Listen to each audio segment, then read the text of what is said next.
ہمارے معاشرے میں ایک منافقانہ شرم موجود ہے.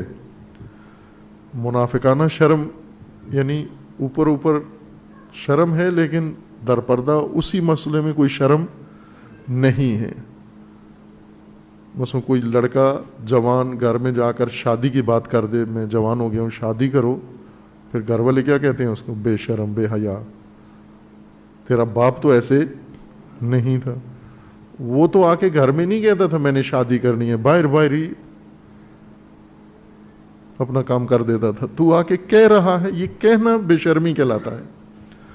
جبکہ وہ بے شرم تھا جو باہر باہر ہی گند کر آتا ہے, گھر میں آ کے حلال طریقے کا تقاضا نہیں کرتا. یہ وہ بے شرمی ہے نا, یہ شرمساری ہے, یہ شرمیلا ہے جو آ کر آپ کو کہہ رہا ہے کہ میں حرام مرتکب نہیں ہونا چاہتا, میں حلال کے ذریعے سے اپنی فطری ضرورت پوری کرنا چاہتا ہوں. یہ فطری ضرورت ہے, فطرت کے ساتھ جنگ مت کرو.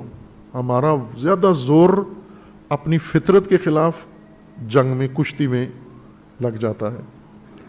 فطری تقاضوں کے خلاف لڑتے رہتے ہیں ہم, اور اس کو کبھی معنویت کا نام دیتے ہیں, اس کو کبھی ریاضت کا نام دیتے ہیں, اس کو کبھی تقوی کا نام دیتے ہیں, اس کو کبھی زہد کا نام دیتے ہیں. یہ بیہودہ کام ہے فطرت کے خلاف لڑنا.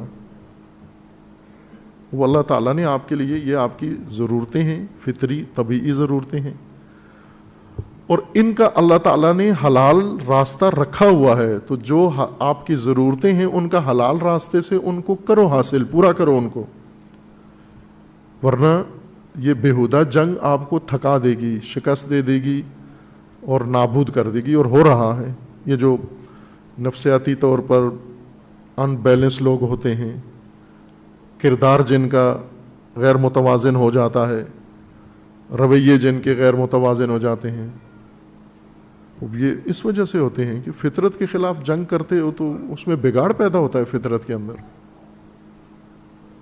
لڑکی ہے, لڑکا ہے, جب وہ بلوغ کی عمر کو پہنچے ہیں اور ان کے اندر یہ احساس پیدا ہوا ہے کہ اب ہمیں شادی کرنی چاہیے, تو یہ ان کی فطرت کا تقاضا ہے, یہ کوئی شیطانی کام نہیں ہے.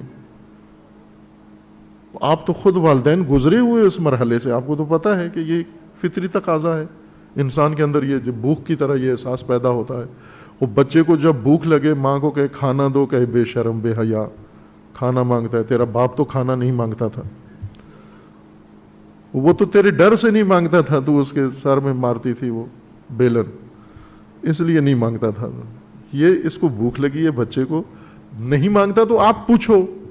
مائیں ہمدرد مائیں, خیرخواہ مائیں, اچھی مائیں خود بچوں کو پوچھتی ہیں کہ کھانا کھاؤ. جب وہ کہتے ہیں ہم نے نہیں کھانا تو پریشان ہوتی ہیں کہ کیوں نہیں کھانا, کھانے کا وقت ہو گیا, کیوں نہیں کھانا. جو سمجھدار ماں باپ ہیں انہیں پوچھنا چاہیے جوان اولاد کو کیوں شادی نہیں کرنی. جب یہ کہتے ہیں ہم پڑھ رہے ہیں, وہ صرف پڑھ نہیں رہے ہو, آپ کچھ اور بھی ساتھ کر رہے ہو, اور آسان ہے کہ اس کا موبائل نکال کے دیکھ لو کیا کر رہا ہے ساتھ. کیوں شادی نہیں کرتا؟ موبائل اس کا سب بتا دے گا. اس کے نمبر ٹریس کرو, اس کے میسج ٹریس کرو, اس کے سارا تصاویر دیکھو, ویڈیو دیکھو اس کی پڑی ہوئی, تو آپ کو پتہ چل جائے گا کیوں نہیں کرتا. یہ گھر میں کیوں کھانا نہیں کھاتا؟ جو کہ باہر ظاہر مار کھا کے آتا ہے. زہر مار فارسی اصطلاح ہے نا, سانپ کی زہر, یہ استعمال کرتے ہیں ایرانی سرزنش کے طور پر اہل فارس. وہ کام جو انسان کرے اور غلط کام کرے تو اس کو وہ کہتے ہیں یہ زہر مار ہے, یہ سانپ کی زہر کی طرح ہے. اب یہ زہر مار کہیں سے کر کے آتا ہے, کھا کے آتا ہے, تو گھر میں آ کے اس کو اچھی نہیں لگتی یہ چیز. یہ منافقت ہے اور طبیعت کے خلاف ناروا جنگ. مثلا جو باہر گناہ کر کے اور حلال کا کہتے ہیں ضرورت ہی نہیں ہے ہمیں, گناہ کار مجرم ہیں. کچھ ایسے ہیں جو نہ باہر کرتے ہیں, نہ حلال کا نہ حرام کا, اپنے اوپر پریشر ڈال رہے ہیں, اپنے آپ کو روزے رکھنا شروع کر دیں گے, شادی کے بجائے روزے رکھنا شروع کر دیں گے. یہ کس نے کہا ہے کہ شادی کا متبادل روزہ ہے؟ شادی کا متبادل کچھ بھی نہیں ہے, شادی ہے بس. کرو اور آسان کرو شادیاں, سب سے مومنین شروع کرو. آپ اللہ پہ بھروسہ کر کے یہ کام کرو, کچھ بھی نہیں ہوگا. یہ آسمان یہیں رہے گا, آپ کے سر پہ نہیں ٹوٹے گا, کچھ بھی نہیں ہوگا. آپ شادیاں کرو، آسان ترین شادیاں کرو، بغیر خرچے والی. میں بارہا تقاضا کیا ہے کہ 2 کام کرو. ایک مجالس امام حسین برپا کرو گھر گھر میں، اور بغیر فیس والی، بغیر پیسے والی، جس میں نہ لنگر کا خرچہ ہو، نہ خطیب کا خرچہ ہو، کوئی اور زیادہ خرچہ کی ضرورت نہیں ہے. کچھ پیسے نہیں ہیں تو بھی مجلس کرو گھر میں بغیر پیسے والی. اور یہ ماحول بناؤ. بغیر پیسے والی مجلس کئی طریقے ہیں. آپ یہ جو آپ کی خدمت میں کیا ہے، اور بعض پیشہ ور ممکن ہے اس کے اوپر برہم ہو، کیونکہ وہ ہر کام کے اوپر برہم ہو جاتے ہیں، کہ مصائب امام حسین علیہ السلام کتاب دیکھ کے پڑھو. آپ کتابیں ہیں موجود. یہ اسی لیے شروع کیا ہے کہ مستند تاریخ کربلا بھی ہو، اور آپ کو اس میں کوئی آر محسوس نہ ہو کہ کتاب لے کے آپ تو پڑھ سکتے ہو، عالم نہیں ہو لیکن عزادار امام حسین ہو. خواتین یہ کام کریں، خاتون اٹھ کے پڑھنا شروع کر دے، جو پڑھ سکتی ہے، اچھی روانی سے بول سکتی ہے. مردوں میں سے یہی کریں، ایک بچہ، ایک جوان، ایک بڑا بزرگ کتاب لے کے پڑھنا شروع کر دے.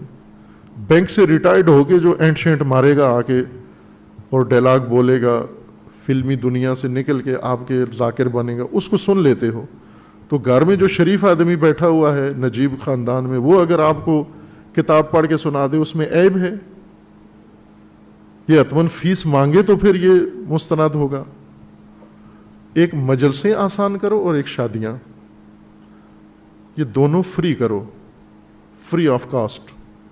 اس پہ کوئی پیسہ نہ لگاؤ، اس معنی میں پیسہ نہ لگاؤ. باقی اس کی اچھی مجلس کرنے کے لیے جو لوازمات چاہیے وہ فراہم کرو. مثلا دری چاہیے، ٹینٹ چاہیے، یا ساؤنڈ چاہیے، یہ چیزیں فراہم کرو. اس کے بغیر ہوگی نہیں، یا صحیح انداز نہیں ہوگا. لیکن مومنین کو لنگر پکا کے دیں بہت بڑا اور اچھا، اور بیل ذبح کریں، اس کی کوئی ضرورت نہیں ہے. توفیق ہے تو کر دو، نہیں ہے تو اپنے آپ کو زحمتوں میں نہ ڈالو. اور اسی طرح پیشہ ور کو نہ بلاؤ فیس دے جو لے کے پڑھتا ہے. فیس لے کے پڑھنے والے کو بالکل اپنی مجلس کے اندر آنے نہ دو. یہ کاروباری ہے، یہ بکو ہے. یہ اس کو کوئی بھی پیسہ دے گا، جیسا ہو رہا ہے آج. آپ جو پیسے دیتے تھے تو آپ کی مرضی کی پڑھتے تھے، دوسروں نے پیسہ دیا ان کی مرضی کی پڑھنا شروع کر دی. یہ جو آج شرک و کفر ممبروں کے اوپر کہہ رہے ہیں، یہ وہ یہ پیسے والے ہیں. یہ ضروری نہیں کہ یہ مشرک ہوں یا ان کا عقیدہ ہی مشرکانہ ہو. ان کو جتنی پیمنٹ کی گئی ہے اس کے مطابق یہ پڑھتے ہیں. بانی نے دیا ہے یا کسی کمپنی نے پیچھے سے دیا ہے ان کو، وہی مضمون آپ کے سامنے پڑھ دیتے ہیں. ان کے ہاتھ سے لو یہ دونوں کام. شادیاں دلالوں سے لو، شادی ہال سے شادی آزاد کراؤ، چھڑاؤ.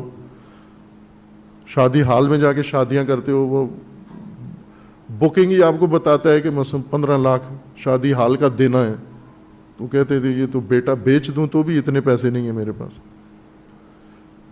جہیز نہ دو، بیٹی والے نہ دیں.